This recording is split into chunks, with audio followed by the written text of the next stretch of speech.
Greetings, greenhouse people. I'm your host, Bill Calkins, and in an effort to provide this critical information in any way you choose to consume it, we are pleased to offer this discussion in podcast format. My guest today is Broch Martindale, the National Nursery and Greenhouse Strategic Account Manager at Corteva. And Broch grew up in a family greenhouse. He studied greenhouse production at The Ohio State University, and he and his wife Jen currently operate a greenhouse in Indiana, supplying fresh flowers locally. Broch's joined me on a handful of podcast episodes, including 3 already in 2025, as well as some shorter trending now videos. And downloads of these episodes are always strong, so I know our loyal listeners and many others across the industry are well aware of his ability to share detailed, research-based cultural information blended with real-world greenhouse and nursery production experience. Make sure you check out the show notes for links to all of our past episodes covering a ton of awesome topics. But Broch, you are one of the best trainers I know, and I'm really happy you're back on the podcast to debrief a little bit on 2025, because as you've been out and about and helped a lot of production teams at greenhouses and nurseries, I know you've seen a lot this year. So maybe can you share some opening thoughts on preparing for 2026 based on some of these 2025 experiences? And then we'll probably get into a bunch of other topics as we go. Does that sound like a plan to you? Yeah, that sounds great. Sounds good. All right.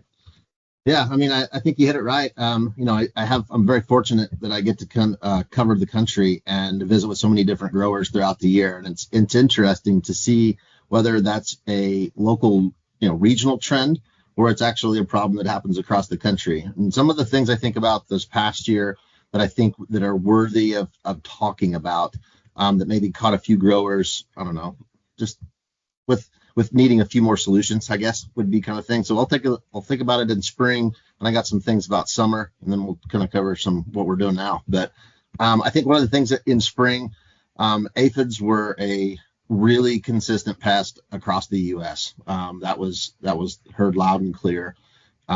This was kind of a big year for them in the fact that they were a little bit early. In some cases, depending on what part of the country you were in, but we saw a little bit earlier presence. And, there's lots of great products out there on the market that take care of aphids.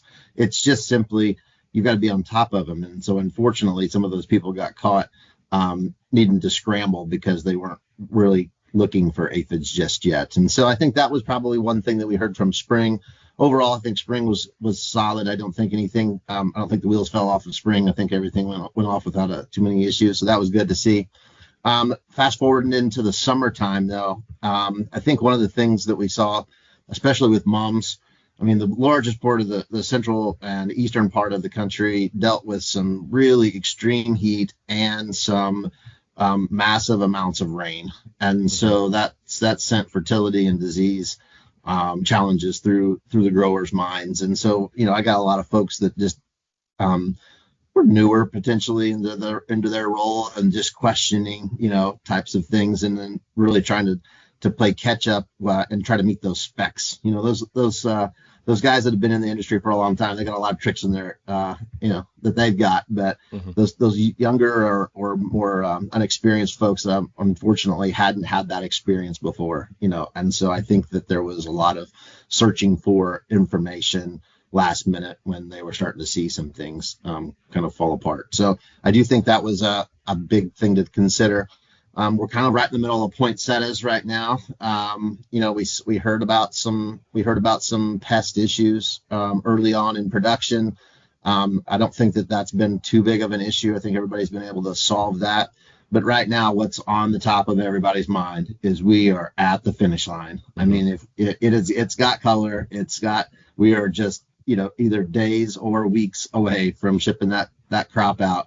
And we all know what's really a challenge then, and that's just that crop safety side of things. And we'll talk probably in a little bit about some other products and opportunities and things like that for growers. But I think that's one of the things that I've been hearing, that's like just this concern. You just want to get it on the truck. Yep. Get it out of here. For sure. It's that time of year. I'm hearing it is. Yeah, absolutely. Same thing. Well, I think that's a great overview, and I do want to dig into each of those seasons a little bit more, and then talk about how you take what was learned in 2025 and past years and apply that to your strategies moving forward. Yep. Why don't you want to work backwards and start with poinsettias? Yeah, sure. Why not? But Yeah. back in late spring, you and I discussed some strategies to manage disease and pests on poinsettias. I think our timing was really good on that Yep. episode because it was early enough that growers could order products and start that planning process, knowing that things are going to come up. We talked about powdery mildew and whiteflies and some of your products. We talked Yep. about Expire, Flaxcore, and Eagle, and Yep. really touched on a bunch more. Um, so I guess thinking back to before we're on crunch time, shipping time of year, what else did you see out there, and what were you working specifically with growers to manage? What were they doing a good job with, and what were they struggling with? I think overall in poinsettias, I think that, I mean, most of them to this point kind of have their recipe of action. I think Mhm. that's really good. And they take the learnings that they have each year, and then they may make some small, very small, minor tweaks to that program. But, for the most part, those poinsettia growers are seasoned in nature. And so it's really just dealing with, there was some, like I said, there was some pest issues early on with some poinsettia crop. And then, that was something they needed to deal with. And so that was, I think that's with any crop that we grow. We've got Right. things that aren't necessarily, you know, just from the local area. It just kind of stems from, how we produce plants. And so Hmm. there was a flare up, and that it got resolved. Um, I think that the situation right now with the poinsettias being ready to ship and so closing in on that the growers right now have a real limited number of products in the marketplace that they can use with colored bracts. Yeah. And we've talked about this before, and even in the spring when we had that. But I mean, that's a excellent space where Expire shines. All the work that we did in R&D to test poinsettia safety with colored bracts was huge. In fact, we utilized poinsettias as an indicator plant in a lot of our testing Oh, as well. interesting. So So you used it to take a look at the impact of these products yeah, yep, on it's part of the screening poinsettias in the process for finished now. So stage. like you think about all the things we do. There's things we do obviously in ag crops, but our indicator from in just like the very broad spectrum of starting to take one of these new molecules and start to think about it. Poinsettias is our indicator crop, Okay. and so it's a large enough crop for the U.S. That we feel like that's a good place to start and get that beginning yes no answer to is this thing going to be safe? Yeah, no, for sure. When you think about some of these insects that we saw early on, some of them are probably the insects that we all know and love with poinsettias, but some are insect pests that you don't see every year. Yeah, Is there a absolutely. way, yeah, is there a way that you work with the growers to get ahead of these to, are there preventative treatments that you recommend, anything like that? Yeah, I mean, I think there is for sure different strategies for things. One of the things I think about is what we take from this year to make sure that next year is a better year. And Hmm. so like we want to include if we're thinking about from a scouting perspective, you have that conversation with the grower. What pest did you deal with last year? What pest do you deal with this year? And if there is that opportunity for something new, we want to make sure that they're training their teams to be able to go out and scout for that pest that maybe wasn't relevant in past years or wasn't part of their normal training type of onboarding of a new employee. Hmm. And so I think that's probably the biggest thing that we have that we do or trying to make them think ahead of how to make that next crop that much better. One of the pests I heard about the last 2 years is Lewis mites. Yeah, it was Is all that, it was all about mites this year in poinsettia crop. yeah. I don't feel like we've got a lot of solutions in that space, but at the same time, helping growers at least identify and understand what they have Hmm. is a just as important as being able to have the solution because they at least need to know what it is they're dealing with before they just start hammering a crop with unknown you know products that don't have necessarily the right outcome for what they're looking for. Right. And then poinsettias are a long crop, so I would imagine rotation is pretty critical. It is absolutely, and I think a lot of the times now there's starting to become enough products on the market that growers should be putting together pretty good, robust strategies into that. But occasionally there's a time where I find a grower that's still, you know, only looking at two or three items in their rotation, and I get a little concerned with just two or three Mhm. products, especially on a long crop. Yeah, no, for sure, for sure. Um, let's continue working our way backwards. I did not hear a lot of issues with garden mums besides what you already talked about, the heat, the rain. The heat, I did hear about crown budding, and the rain, definitely there was disease that seemed to come later in the crop from what I heard. And we do have a Facebook group, and I saw a ton of garden Yeah. mum photos. What is going on with this crop? Yep. Um, so maybe I don't know. Do you wanna talk about a few of the more common issues that you saw and how Yeah. growers kind of went Yeah. I about think. taking care of it?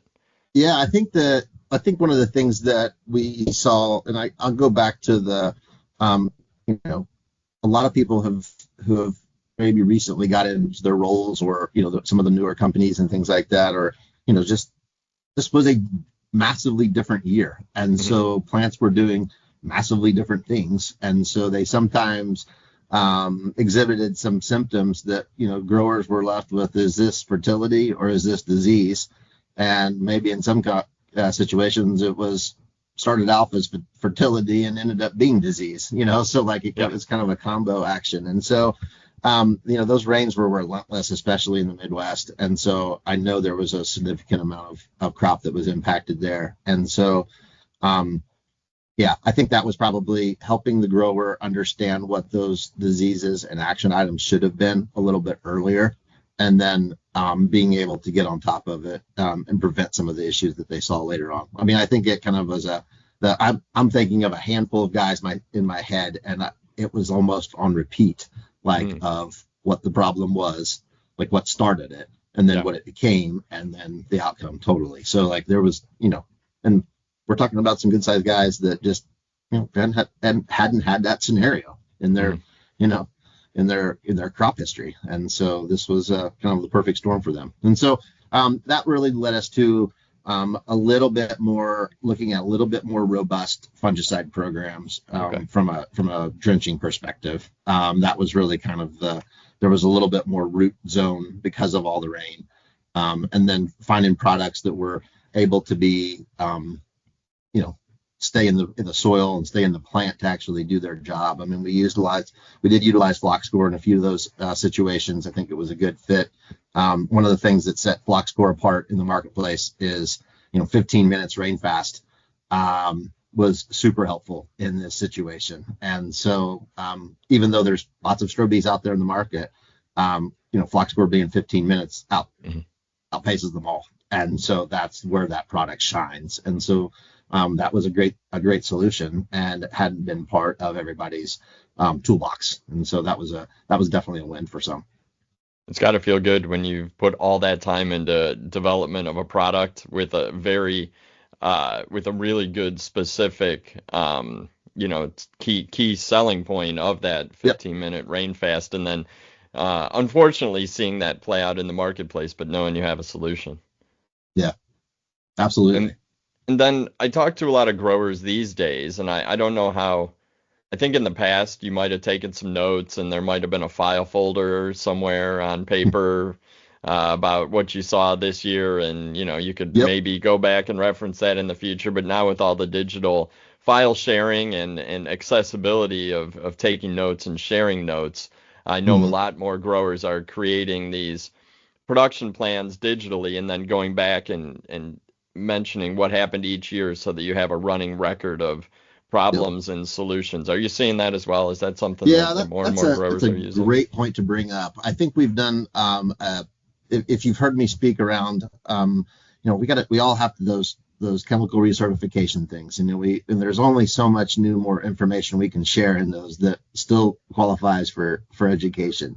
And so one of the things that I think that I've been really stressing, you probably heard it before, I've seen you in the room before, is the training aspect. Hmm. And so like where a lot of these facilities are much bigger than what they ever were before. And so you'd have one person that had all this tribal knowledge. And what happens when that one person's gone? You know? And so it's more about creating that exact what you said, the database of information. And, it's great to have all the team members or all the, the plant health folks in your team to be trained.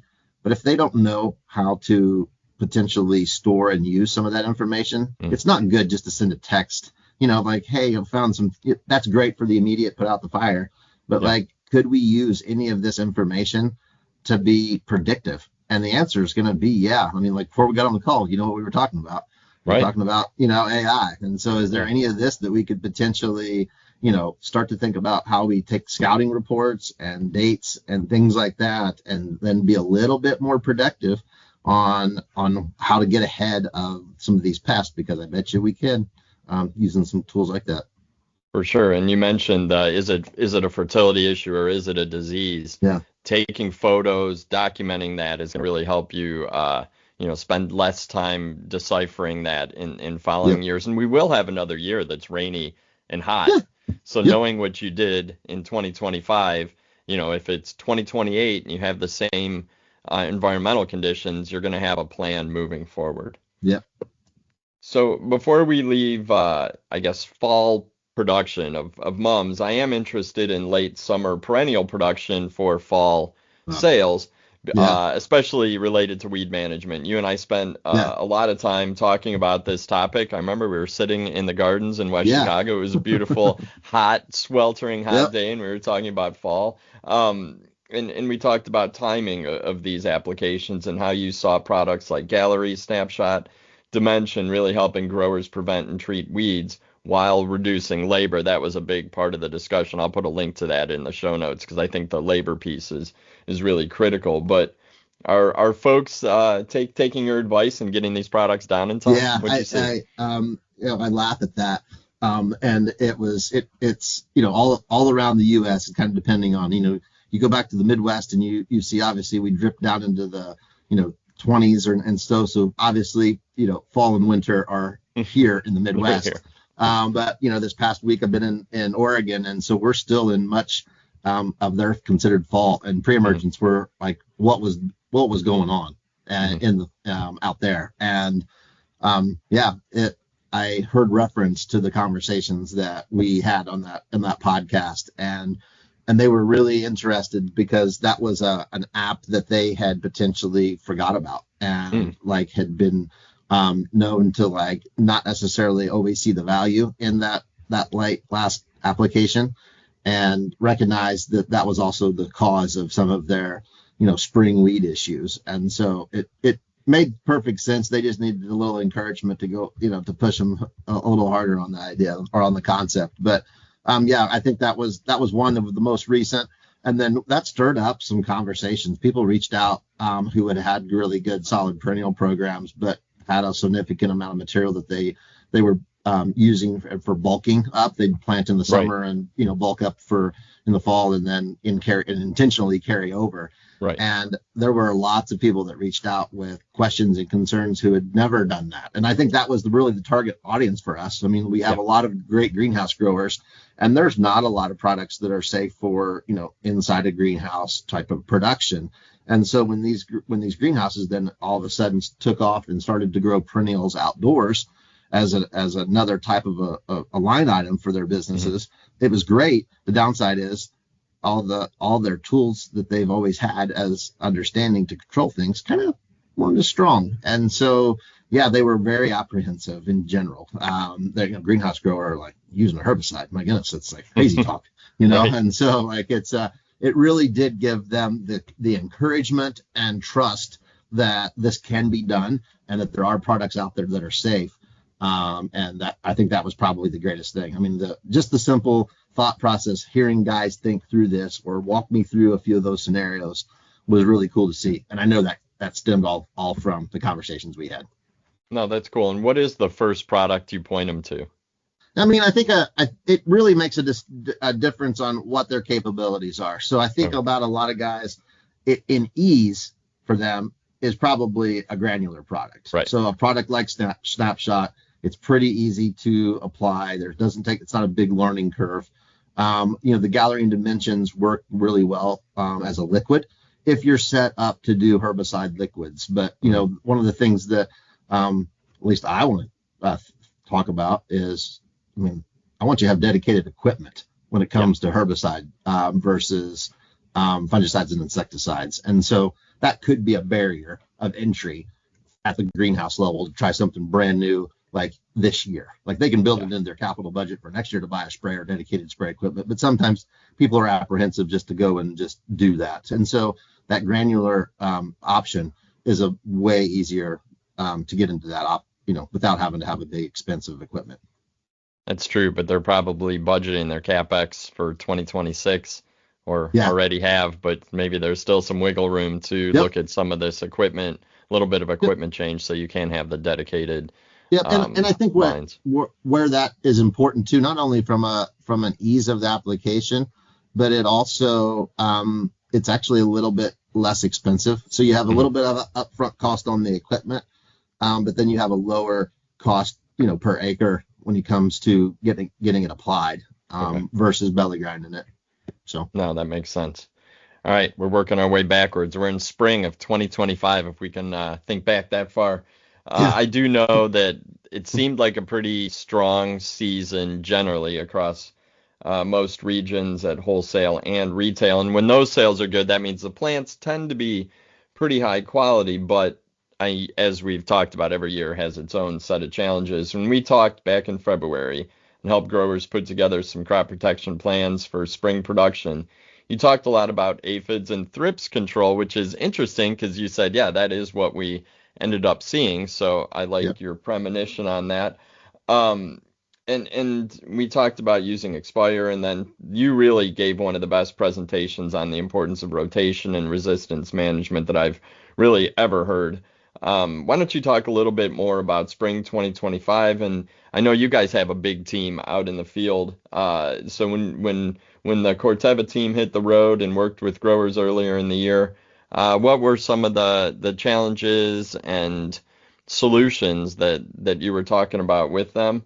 And I know we've also, we haven't talked about it as much this year, but we've talked about this product in the past, is Conserve and using Conserve in IPM programs. So I just threw a lot at you. What did you and the team see in spring, and then maybe a little bit more about that product? Yeah, so let's dive into.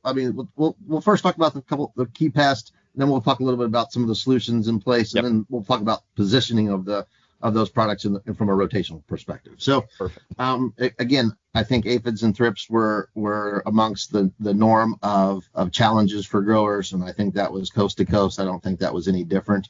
I would say that there were places potentially like out west where thrips were the dominant, and I didn't hear as much about the aphid, but everywhere else I would say it was a combo of you got just as much of a problem with aphids and thrips together. So that kind of led us to what are we talking about from a product perspective? And so we're going to dive in a little bit. We'll talk about Expire. We've talked about that a lot before. It's a key insecticide. Why do growers like it? It's so broad spectrum. It covers a lot of different pests that the growers are dealing with. It's safe on so many different crops. There's nothing on the label that says not safe on, and so that speaks volumes to insecticides that don't have any restrictions. So it's ease of use for growers who are growing a lot of different crops, and so that's great. And so that product fits guys who have a really regimented spray program where it's this particular week we do this, and this particular week we do that, and so it's very systematic. It really fits their broad spectrum overall control type of strategy. But we'll kind of tease it apart. That's not how every grower operates. Some guys are we spray every week or every 2 weeks, and that's kind of what they do to maintain quality. We've got another group of growers that also rely heavily on simply scouting and more like action thresholds, or so they're using scouting to dictate when they go out and actually pull that trigger to actually do something. And so then that's where there could be fighting, maybe not as broad a spectrum type of opportunities. They seem to catch them a little bit, ahead of time in some cases. And so, for instance, we'll use thrips as the example. So we get a little hot spot of thrips in the greenhouse on a particular crop. It's not widespread, so the thought process is there, even if you were just trying to think about the Corteva solutions that are out there, well, I've got Expire and it's broad spectrum, does a great job. I've used it before, but Conserve's still a great product. I've got thrips. Why would I just use Expire? I think the reason why, one of the things we did was we really needed to, we made some changes in the Conserve label when we brought that product to market. So we actually took down the number of applications per year that a grower could utilize. So we intended growers to be able to utilize both if they had a desire to. Okay. And so that allows them to have that solution for other pests besides just thrips control. So that's where Conserve comes into play. So if the pest was thrip, let's go ahead and use Conserve as the main thing. But here's where I always tell the grower, at the point that you are going to pour something else in the tank to broaden the spectrum, then you should probably just have used Expire. Use Expire. Yeah. Yeah. But if you were really targeting just that one hot spot of, in this case, thrips, I think that's really where that product would shine for you and do a really good job and gives you an ability to, use a product that we've, obviously been pretty proud of over the years. It's spinosades in general are, a huge component of agriculture around the world. And so it's not just an ornamental product. It's literally a global agricultural product. Okay. No, that makes sense. I like the way you position those two, because both definitely have a major place in the market. Anything else from spring besides thrips and aphids that you thought was particularly concerning? No, really. Or at least for the growers? I kept waiting for for more mite conversations in general. I just didn't hear it. I'm not saying it didn't happen, that we didn't have them, but it was just the last several years we'd heard a lot about broad mites, and that was kind of annoying to people. And so I heard less about that and going back to some of the basics. And so that's okay. We'll take some basics every now and then. That's not a bad thing to have to deal with. For sure. No, totally agree. And we've talked a little bit about this throughout our conversation, but I don't think we've spent a lot of time on rotation, resistance management, obviously the weeds, specific insects and pests that you guys have products to go to battle with. But what we haven't really talked a lot about is Corteva's investment in R&D. And obviously you guys are a huge company and have a ton of R&D, probably as much or more than anyone. And we do, there are other products on the market, and you always do a very good job of shouting out the good ones, even if they aren't from you guys. It's one of the reasons I love talking to you. But, sometimes other factors like lower costs can be attractive to growers. We know this. But there are also risks with, really anything you're applying to a crop. How can growers evaluate everything on the market when making decisions? And that is a crazy big question. I'm going to leave it intentionally vague, but if you think that's worth some time, take it away. I'm guessing you have some thoughts on this. Yeah, absolutely. I do. I mean, I think that it's important for growers to really, truly evaluate products as a whole. You kind of hinted at it, where from a crop safety perspective. And that's kind of where ornamentals start with in all of their initial types of conversations, is really focused in on the crop safety. But that's also not the entire story.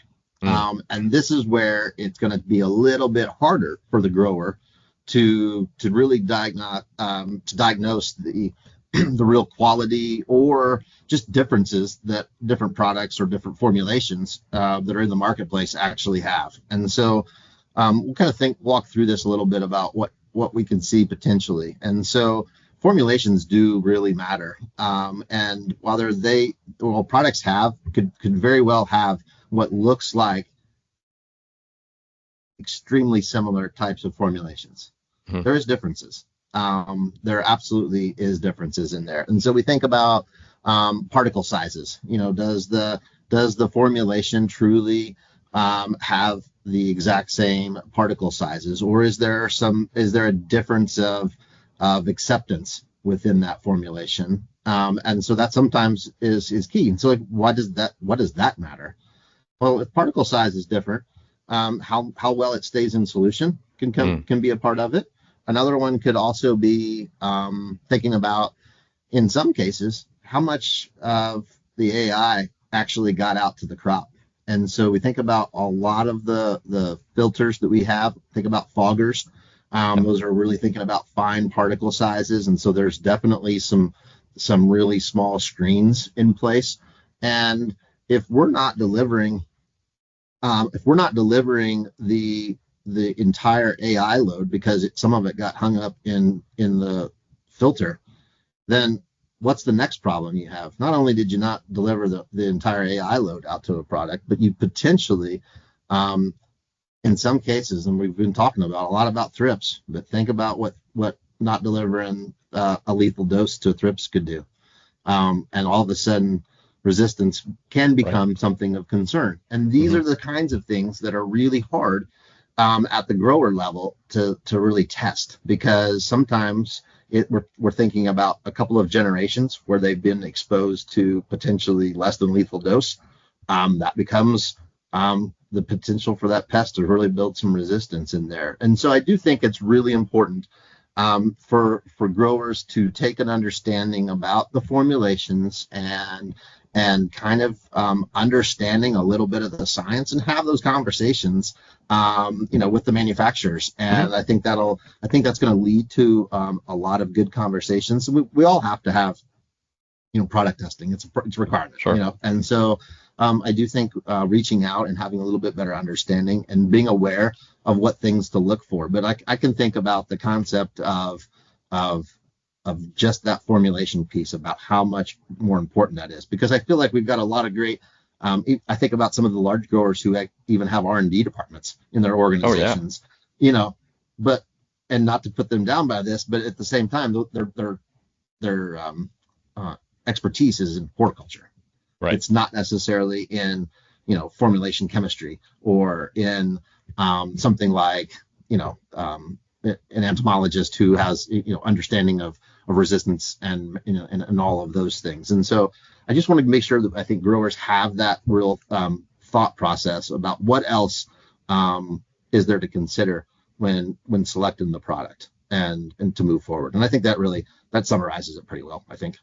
No, that makes a lot of sense. And I just know from working with our technical team at Ball, they could hear from a grower about a product, and if they can't find specific information on that product, it makes it really hard to answer a question. Yep. Whereas a product from a reputable company like Corteva, they can find all those tech sheets online and all the details. They can assess, it's being applied through a fogger, or they can just reach out to your team and get all those details. So I think that there is a tremendous value in working with reputable partners, whether it is the products the crop protection products or the plants themselves. I mean, I think this is a big topic for our industry, but I appreciate that you talked a little bit about the specifics of the formulations, of the R&D, the time that you put into developing these products, because there's a lot of value in that all the way through the whole chain.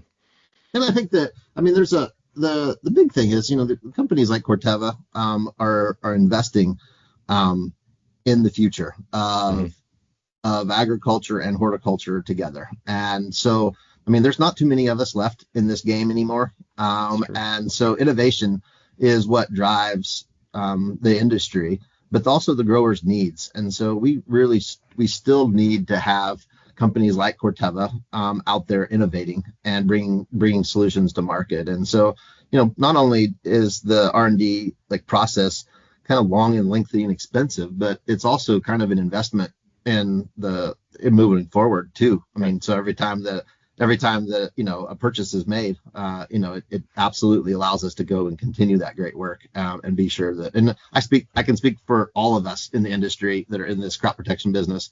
That's why we do it. So No, it's true. No, I appreciate that. That's a really good breakdown. Well, this has been awesome.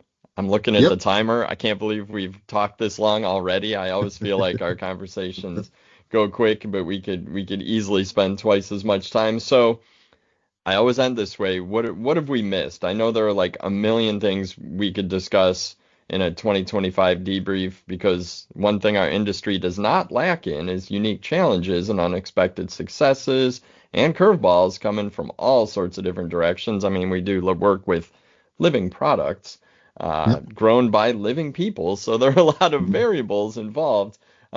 Anything we've missed? Anything you wanna touch on before we close? Yep. I'm gonna give 2 points, and I think they're pretty darn relevant for the timing of year. So, everybody probably has already done doing crop planning, as far as like they already have that plan pretty well mapped out, or at least are really deep into it right now.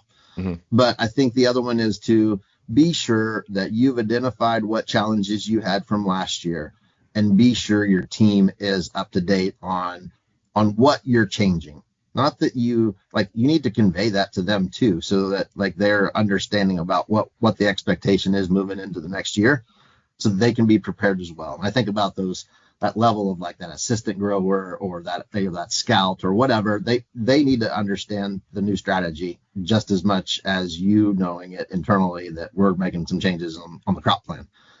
That's probably one. And then the other one is, I mean, we're always all challenged by, financial things. And so we're all in the process of budgeting and stuff like that. And so I know a lot of the crop protection folks, Corteva included, have been going through EOP season right now. So early order programs are, still open for some companies, including Corteva. And so I think just a shout out to, if you think about, there's some growers that haven't always taken advantage of those EOP discounts for various reasons, but I would encourage those looking to try to save some additional dollars. I encourage you to make those, get those orders in and take advantage of those rebates. I think it's well worth the effort and early planning in order to be able to do so. It's a good point. Growers have put most of their plant orders in by now, hopefully, and at the same time should be looking at protection products and placing those orders as well. Because if you are you're planting to a plan, you're working that plan. Now is the time to wrap it all up, and then you can sit back and enjoy the holidays once your poinsettias are out the door. We got turkey, football, and cookies all right ahead of us. So yeah, I can't wait. Exactly. Get those orders into Corteva on that EOP now, and you can relax on Thanksgiving and watch some football. Well, I guess with that, Brock, we can wrap it up. I could honestly talk to you all day, but thank you so much for joining me so many times throughout the year. I will put links to all of our discussions in the show notes, and I think it's good as we head into 2026 to go back and listen to them, because most of what we talked about isn't going to change. I mean, we talked about a lot of long-term and, year after year things that growers need to consider. So these are sort of timeless podcasts, and I know that we'll probably have more to talk about in 2026, because Corteva is always coming out with new products, fresh angles. You always have a new angle to explore in the talks that you do at events across the industry, and I do like digging into those. And that really is a recipe for very good episodes. So Brock, thank you so much. Hopefully the rest of 2025 treats you well. And thanks so much. You too. And we'll be back next year. I'll probably won't harass you anymore till the end of the year. Do you have a lot of travel lined up, or are you? I am starting to wind it down, but we are going to make that that final big poinsettia run. So we're kind of in a portion of it right now, and looking to over the next several weeks make it to some key spots across the U.S. So wrap things up. I was in a greenhouse 2 weeks ago watching poinsettias already shipping out the door to to retailers like Trader Joe's and folks that are going to have weekly programs of fresh product coming in and they want to start early. So Yep. it's Yep. definitely that time of year. Yep. Well, awesome. Well, hey, again, thank you so much. Take care, and we will talk again. All right. Sounds good. Thanks, Bill. Awesome. I'm Bill Calkins with Tech on Demand. On behalf of the entire Corteva team and your friends at Ball Publishing, thanks for listening and take care out there.